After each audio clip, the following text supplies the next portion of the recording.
Hello everyone and welcome back to another video from Apps Academy.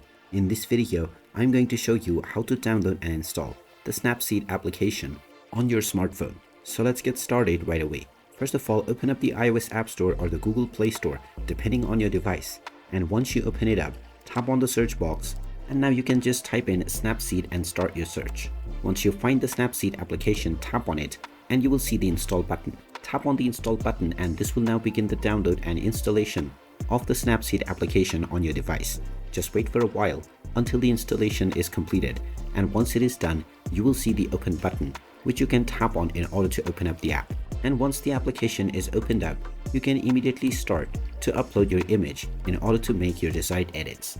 And there you have it. That is how easy it is to download and install the Snapseed application on your smartphone. If you find this video helpful, make sure you hit that like button and subscribe to our channel if you haven't done so already. Also ring that notification bell to never miss another update from us. Thank you for watching and I will see you again in the next video.